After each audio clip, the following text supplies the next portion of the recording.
Une vidéo pour parler de Brahmari. C'est un pranayama et Brahmari en sanskrit ça veut dire abeille. Ok, donc ce pranayama pourrait de prime abord être assez simple puisqu'il faut faire un bruit d'abeille. Mais c'est pas si simple. Ok, alors en fait, je vais déjà attacher mes cheveux. Comme ça, je vais pouvoir vous montrer mes belles oreilles, mes grandes oreilles. J'ai très grandes oreilles. Oui, oui, oui. Et on va commencer par les petites oreilles, puisque ces petites oreilles, hop, il faut boucher le tragus. Alors le tragus, c'est, regardez, ce petit morceau de cartilage qui est juste là. Et la nature est bien faite, on a juste appuyé dessus pour boucher. Et j'entends plus rien. Ok, donc on va boucher le tragus déjà avec le pouce. Alors il y en a qui mettent à l'intérieur, mais je ne comprends pas pourquoi, parce que quand on a l'ongle long, ça fait mal, et en plus ça grossit, voilà. Peut-être les Indiens, parce qu'ils ont des plus petites mains, je sais pas, quoique. Donc voilà, donc ça c'est pour boucher. Ok, ici, on met au-dessus du sourcil pour motiver déjà la partie qu'on va motiver après, donc c'est-à-dire le troisième œil. Ici le majeur sur l'œil, hop, qu'on ferme, et la pointe du nez ici sur l'arête du nez. L'annulaire sur la narine, en fait sur l'inspire, il est juste là, il attend. Et sur l'expire et l'apnée sur lequel on va faire le son, il serre légèrement la narine, mais pas trop. Hein. Il faut quand même qu'il y ait un peu d'air qui sorte. Et puis le dernier doigt, il sert à rien. Il peut être sur la commissure des lèvres, mais il peut être aussi sur la joue. Ok, donc ça c'est le placement des mains traditionnel. Il y en a qui le font aussi comme ça. C'est possible.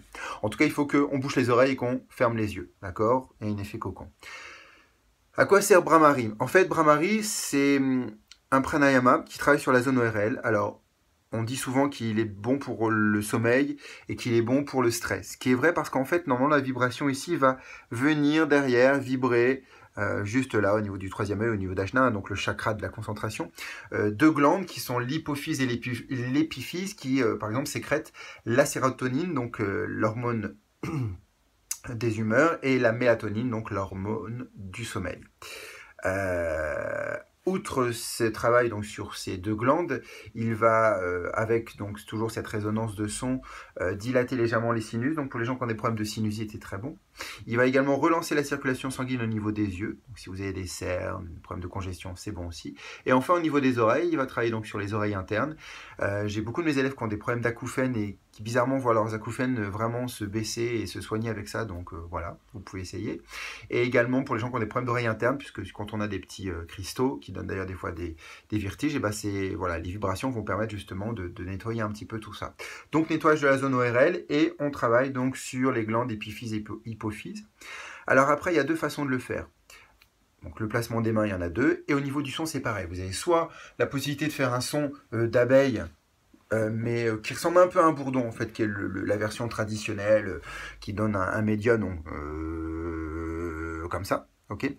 Moi, je l'enseigne d'une autre façon, ce qui est des fois un petit peu difficile pour les gens qui n'ont pas forcément une voix aiguë ou qui ont du mal à aller dans les aigus, puisque moi, je préfère faire travailler justement sur une vibration qui va monter beaucoup plus dans la partie haute du nez et donc par là, avec un son donc plutôt aigu, comme ça. C'est limite une petite mouche, mais voilà. Donc l'idée, c'est que je bouche mes oreilles. Hop, hop, je ne vois plus. Hop, hop, j'inspire. Et lentement.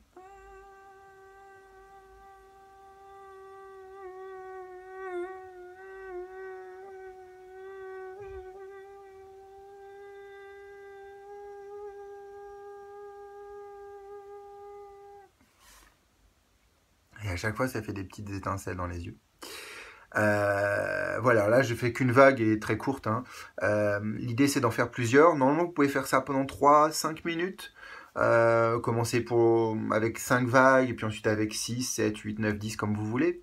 L'idée en fait ici c'est que